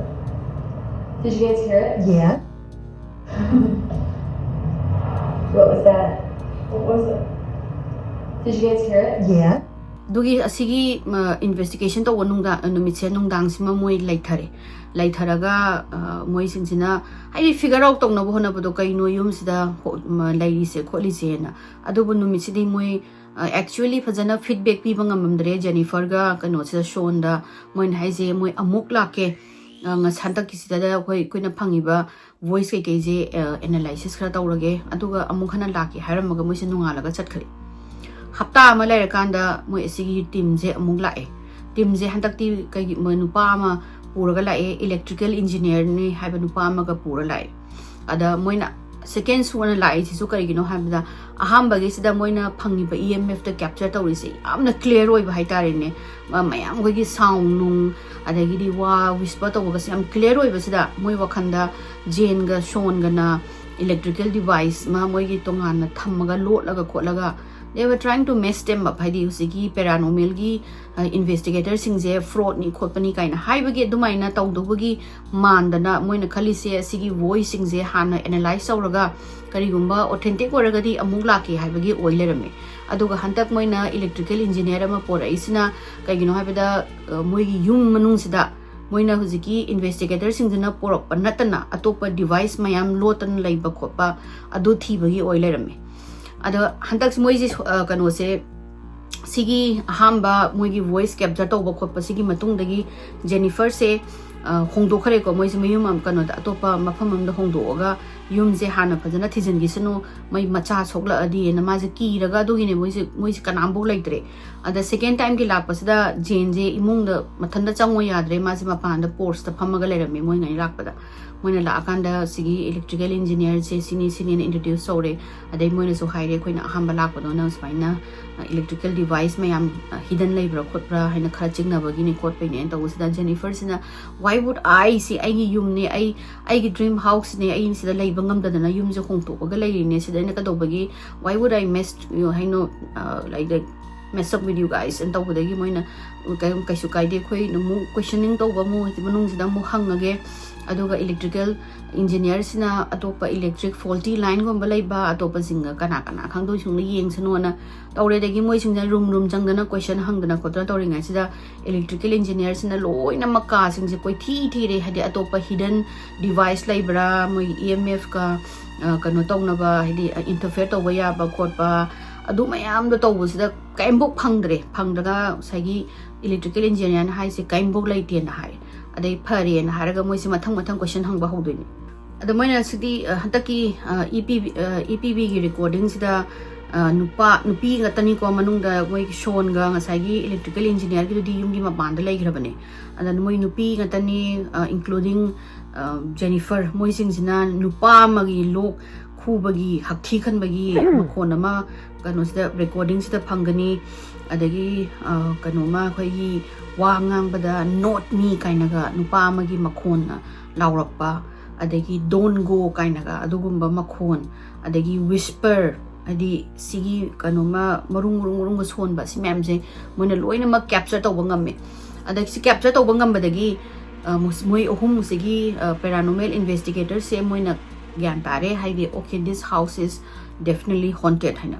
ada moina hai se huji yum sigi blessing ama perform tawrage aduga shades thado amage na sigi blessing tawraga prayer tawbasina maybe nang nu yum da thoiba activities e kitang namthagani adubu akoina fully sigi spirit se chatlangi padi ngamdong mande we will just bless the house aduga masu magi corner amada laijaraga nugi corner amada lairaga try to coexist with this entity or the spirit and aduka hairam mistagi hena koi kembok to ngamdong mande na jin se dumaina laimina na ba to harpa se maji kari haidoino khangre ai se tawdana life threat I want the life attempt tawrabani stairꯗꯒꯤ ꯏꯟꯊꯗꯅ ꯈꯣꯡꯗ ꯄꯥꯏꯔꯒ ꯆꯤꯡꯊꯗꯅ ꯈꯣꯠꯇꯅ ꯑꯇꯣꯞꯄ ꯑꯩ ꯀꯥꯏꯅ ꯇꯨꯝꯃꯤꯉꯩꯗ ꯑꯩ ꯐꯃꯨꯡ ꯅꯥꯀꯟꯗ ꯂꯦꯞꯄꯝꯗꯅ ꯈꯣꯠꯇꯅ ꯑꯗꯨ ꯑꯁꯤꯒꯤ ꯊꯕꯛꯁꯦ ꯑꯩꯉꯣꯟꯗ ꯇꯧꯔꯒ ꯑꯩꯒꯤ ꯍꯥꯏꯗꯤ ꯃꯥꯒꯤ ꯑꯉꯥꯡꯁꯤꯡ ꯍꯥꯏꯇꯥꯔꯦ ꯃꯣꯏ ꯆꯤꯜꯗ꯭ꯔꯦꯟ ꯃꯥꯒꯤ ꯃꯆꯥ ꯁꯣꯟꯒꯤ ꯃꯕꯥꯏꯅꯤꯒꯤ ꯃꯆꯥ ꯑꯃꯁꯨꯡ ꯁꯣꯟꯒꯤ ꯃꯆꯥ ꯑꯅꯤ ꯃꯣꯏꯗ ꯇꯧꯔꯣꯏ ꯍꯥꯏꯕ ꯂꯩꯇꯦ ꯑꯗꯨꯅ ꯃꯥ ꯍꯥꯏꯁꯦ ꯑꯩꯗꯤ ꯂꯩꯃꯤꯟꯅꯕ ꯁꯨꯡꯉꯝ ꯉꯝꯃꯔꯣꯏ ꯑꯩꯒꯤ ꯏꯆꯥꯗ ꯁꯣꯛꯂꯛꯀꯅꯤ ꯑꯩ ꯁꯨꯡꯉꯝ ꯉꯝꯃꯔꯣই ꯍꯥꯏꯅ ꯃꯣꯏꯁꯦ ꯍꯧꯖꯤꯛꯀꯤ ꯌꯨꯝꯁꯦ ꯊꯥꯗꯣꯛꯑꯒ ꯍꯣꯡꯗꯣꯛꯈꯤꯗꯣꯏꯅꯦ ꯃꯥꯔꯀꯦꯠꯇ ꯍꯥꯞꯄꯒ 2014ꯒꯤ ꯖꯨꯂꯥꯏꯗ ꯌꯨꯝꯁꯦ ꯔꯦꯜꯇꯔ ꯑꯃꯒꯤ ꯃꯇꯦꯡꯗ ꯌꯣꯟꯈ꯭ꯔꯅꯤ ꯁꯤꯒꯤ ꯌꯣꯜꯂꯕ ꯃꯇꯨꯡꯁꯤꯗ ꯃꯣꯏꯅ ꯄꯥꯎ ꯁꯨꯝ ꯍꯪꯕꯗ ꯌꯨꯝꯁꯦ 3ꯔꯛ 4ꯔꯛ ꯌꯣꯟꯈ꯭ꯔꯦ ꯍꯥꯏ ꯃꯌꯥꯝ ꯍꯥꯏꯗꯤ ꯃꯣꯏ for some reason ꯃꯩ ꯂꯩꯔꯤꯕ ꯃꯤꯗꯨꯅ ꯀꯨꯏꯅ ꯂꯩꯕ ꯉꯝꯗꯗꯅ ꯌꯨꯝꯁꯦ 2ꯔꯛ 3ꯔꯛ ꯌꯣꯟꯈ꯭ꯔꯕꯅꯦ ꯑꯗꯨꯒ 제니퍼ꯒ ꯁꯣꯟꯒꯗꯤ ꯁꯤꯒꯤ ꯌꯨꯝꯁꯤꯗꯒꯤ ꯍꯣꯡꯗꯣꯛꯈꯤꯕꯗꯒꯤ ꯑꯃꯨꯛ ꯍꯟꯅ ꯃꯣꯏꯒꯤ ꯁ꯭ꯇ꯭ꯔꯦꯟꯖ ꯑꯦꯛꯇꯤꯚꯤꯇꯤꯁꯤꯡꯗꯣ ꯃꯣꯏꯗ ꯑꯃꯨꯛ ꯍꯟꯅ ꯇꯧꯈꯤꯗ꯭ꯔꯦ ꯍꯥꯏ and now they are very ꯍꯥꯏꯗꯤ ꯌꯥꯝ peacefully ꯃꯣꯏꯒꯤ ꯀꯩꯅꯣꯗꯣ ꯌꯨꯝꯕꯥꯟꯁꯦ ꯄꯥꯟꯖꯔꯤ ꯁꯤꯒꯤ away from all the anxiety ꯃꯌꯥꯝ ꯑꯀꯤ ꯑꯔꯥꯡ ꯃꯌꯥꯝꯅ ꯑꯀꯤ ꯑꯊꯨꯝ ꯃꯌꯥꯝꯗꯒꯤ ꯂꯥꯞꯅ ꯑꯗꯩ ꯃꯌꯥꯝ ꯑꯩꯒꯤ ꯋꯥꯔꯤꯁꯦ ꯁꯥꯏꯗ ꯂꯣꯏꯁꯤꯟꯖꯔꯒꯦ ꯃꯌꯥꯝꯅ ꯑꯩꯒꯤ ꯋꯥꯔꯤꯁꯤ ꯅꯨꯡꯉꯥꯏꯔꯒꯗꯤ ꯂꯥꯏꯛ ꯇꯧꯕꯤꯌꯨ ꯁꯦꯌꯔ ꯇꯧꯕꯤꯌꯨ ꯁꯕꯁꯀ꯭ꯔꯥꯏꯕ ꯇꯧꯕꯤꯌꯨ ꯑꯗꯨ ꯃꯊꯪꯒꯤ ꯋꯥꯔꯤꯗꯣ ꯑꯃꯨꯛ ꯊꯦꯡꯅꯔꯁꯤꯀꯣ